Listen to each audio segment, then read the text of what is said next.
साहब का ध्येय और संकल्प था। तो इसलिए आज हम एक ऐसी महान विभूति को यहाँ पर याद करने के लिए इकट्ठे हुए हैं। और आप सबसे मैं आह्वान करता हूँ, प्रार्थना करता हूँ, जो संविधान में वो हमें अधिकार दे करके गए, वो बहुत बड़े अधिकार हैं। गरीब अमीर सबको वोट का बराबर का अधिकार उन्होंने दिया। जब अमेरिका में महिलाओं को वोट का अधिकार नहीं था, वो कहते हैं कि भाई हम सबसे जो पुराना है वो लोकतंत्र है। लेकिन वहां भी जब वोट का अधिकार नहीं था, उससे पहले भारतवर्ष में संविधान के माध्यम से आपको महिलाओं को वोट का अधिकार दिया। एक अर्थशास्त्री भी थे, समाज सुधारक भी थे, वो राजनीतिक शास्त्र का भी ज्ञान रखते थे, बैरिस्टर भी थे, वकालत भी उन्होंने करी। तो कौन सा ऐसा है? रिजर्व बैंक की स्थापना उन्हीं के रिकमेंडेशन से हुई, जिसके नोट आज रिजर्व बैंक जो नोट छापने का काम करता है उसके ऊपर भी उन्होंने वो रिकमेंडेशन दी और पूरी उन्होंने अर्थशास्त्र के ऊपर अपनी थीसिस लिखी। और इसी तरीके से मैं समझता हूं कि एक सूत्र में पूरा भारत किस तरीके से रहे, एक ऐसा संविधान वो देख करके गए। तो मैं तो सभी साथियों से यही विनती और प्रार्थना करूंगा कि आज उसी रास्ते पर, गरीब कल्याण के रास्ते पर चलते हुए भारतीय जनता पार्टी का शीर्ष नेतृत्व आदरणीय नरेंद्र मोदी जी उन्हीं संत महापुरुषों के, बाबा साहब के दिखाए हुए रास्ते पर चल रहे हैं। इसलिए हमें ये संदेश घर घर तक पहुंचाने का काम करना है। आज यहाँ पर सिरसा के करीबन हर गांव से गरीब समाज का व्यक्ति यहाँ पर पहुंचा है। और गरीब की कहते हैं कि कोई जात नहीं होती, तो गरीब होता है, चाहे वो कहीं भी हो। तो यहाँ पर गरीब समाज बैठा है। मैं सबसे यही अनुरोध और प्रार्थना करूंगा कि बाबा साहब का वो संदेश जो उन्होंने कहा कि शिक्षित बनो, संगठित बनो, संघर्ष करो, तो आज बाबा साहब ने जो शिक्षा की कल्पना करी थी, आज वैसी शिक्षा आने वाले समय में इस भारतवर्ष के 140 करोड़ लोगों में से जो पढ़ने वाले बच्चे हैं, उन हर बच्चे को वो शिक्षा मिले, ये नरेंद्र मोदी जी की सोच है। आने वाले समय में जो संत महापुरुष कहते थे कि भाई ऐसा हम राज चाहते हैं जहां सब बराबरी से रहे, जहां सबको अन्न मिले, 80 करोड़ लोगों को राशन देने का काम इस सरकार ने किया है। हर व्यक्ति के खाते में सीधा पैसा पहुंचे, सरकारी योजनाओं का लाभ वो खाते खुला करके जनधन के माध्यम से किया है। भ्रष्टाचार वो सबसे बड़ा गरीब समाज का जो है दुश्मन है, उसको, उस गरीब समाज के उस दुश्मन को भी मैं समझता हूं कि खत्म करने की उनकी कोशिश है कि किस तरीके से भ्रष्टाचार पे अंकुश लगा करके सीधा पैसा आपके खातों में पहुंचे, आपके सशक्तिकरण के लिए पहुंचे, आपके विकास के लिए पहुंचे, आपकी ताकत बढ़ाने के लिए पहुंचे। और जो 5 तीर्थ थे बाबा साहब ने, जहां पढ़ाई करी, जहां उन्होंने अपना शरीर त्यागा, जहां उन्होंने लाखों लोगों के साथ बुद्ध धर्म की दीक्षा ली, ऐसे तमाम जो 5 जगह थी उनको 5 बाबा साहब के तीर्थों के रूप में स्थापित करने का काम किया। तो साथियों, आज समय नहीं कि हम किसी दूसरी पार्टी की निंदा करें। सब जानते हैं कि किसने इस दलित वोट बैंक को, इस शोषित पीड़ित गरीब समाज को किस तरीके से उसका शोषण किया और किस तरीके से वर्तमान सरकार उस एजेंडे को आगे लेकर के बढ़ रही है जो बाबा साहब की सोच थी। इसलिए शिक्षा भी अच्छे बच्चों को दिलाए और संगठित होकर के, क्योंकि जब तक हम संगठित नहीं होंगे तो साथियों संघर्ष भी नहीं हो सकता। और जब तक आप संघर्ष नहीं करेंगे तब तक आपके छीने गए अधिकार वो आपको नहीं मिलेंगे।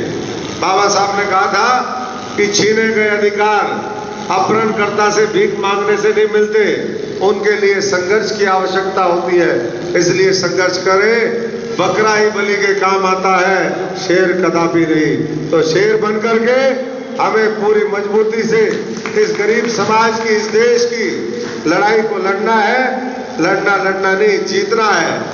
और बाबा साहब के ऊपर बहुत तरह के लोग कई बार बातें करते थे कि जी उन्होंने तो सिर्फ गरीबों के बारे में सोचा।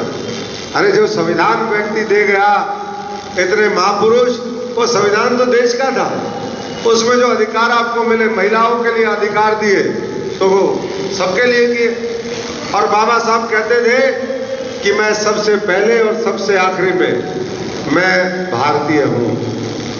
तो भारतीय जो राष्ट्रवाद उनके अंदर था, जो देश के प्रति प्रेम था, मैं समझता हूं कि उसी भावना के साथ हम सब लोगों को मिलकर के मोदी जी के नेतृत्व में 2047 में विकसित भारत की लड़ाई लड़नी है। और जब तक एक एक भारतवासी, गरीब, अमीर, किसान, मजदूर, खेत में, खलियान में, हमारे शहरों में, गांव में, जब तक वो अपनी भागीदारी सुनिश्चित नहीं कर लेता, तब तक ये देश विकसित नहीं हो सकता है। इसलिए समान अवसर हर व्यक्ति तक पहुंचे, ये हम सब लोगों का और सरकार का भी ध्येय होना चाहिए। और सरकार का ध्येय ये है, क्योंकि आज कार्यक्रम बहुत ज़्यादा है, आज जयंती के बहुत जगह मुझे भी जाना है।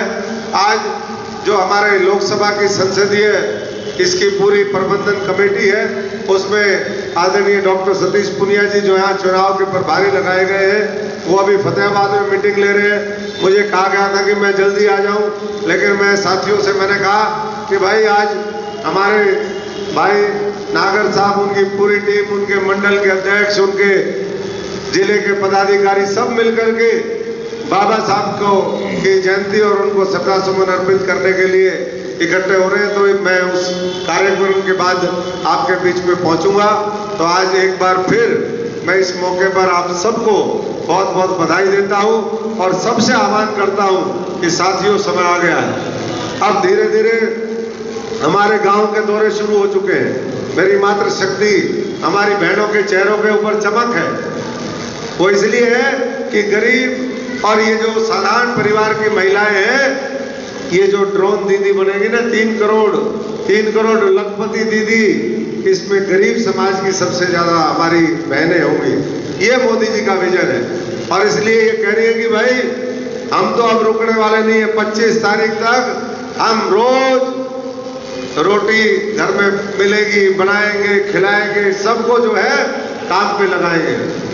अगले 40 दिन मैं आप सबसे प्रार्थना करता हूं, जैसे सुभाष चंद्र बोस जी ने कहा था कि तुम मुझे खून दो, मैं तुम्हें आजादी दूंगा। मैं आपको कह रहा हूं कि आप हमें 40 दिन दो।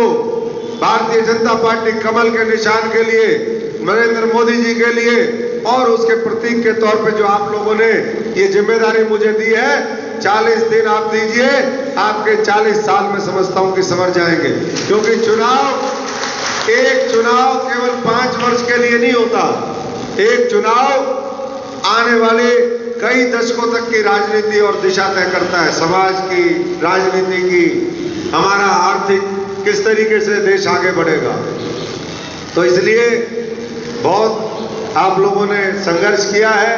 एक बार फिर पूरी ताकत से लगिए और कोई किसी से, यहाँ पर कोई भी मैदान में आ जाए, आप निश्चिंत रहिए, क्योंकि मैदान में वो लोग आएंगे, या तो कोई यहाँ का है, उसको अगले कोई कॉन्स्टिट्यूएंसी में नहीं जानता, और अगर जो कोई आएगा जिसका नाम बड़ा है लेकिन उसके दर्शन तो आपको पता है बहुत छोटे हैं, तो इसलिए कोई परेशान होने की जरूरत नहीं है।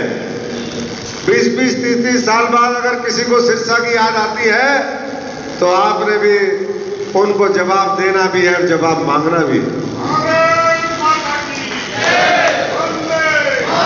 जिनको गरीब समाज के लोगों में से, कपड़ों में से बदबू आती है, उनके साथ बैठने में दिक्कत होती है, जिनके पास उनका मोबाइल नंबर नहीं, रात को सुबह मिल नहीं सकते, उनकी गाड़ी में बैठ नहीं सकते, तो भैया ऐसे लोग बाबा साहब के प्रतिनिधि कभी हो सकते हैं क्या? ऐसे आपके कभी प्रतिनिधि हो सकते हैं? तो मैं सबसे आह्वान और अनुरोध करूंगा कि 40 दिन अंत तक प्रयास करें, मेहनत करें। हम मजदूर लोग हैं, यहाँ पर जितने भी लोग बैठे हैं, हम खेतीहर किसान मजदूर लोग हैं, और हमारे डीएनए के अंदर, हमारे खून के अंदर हजारों साल से हमने मेहनत और मजदूरी करी है।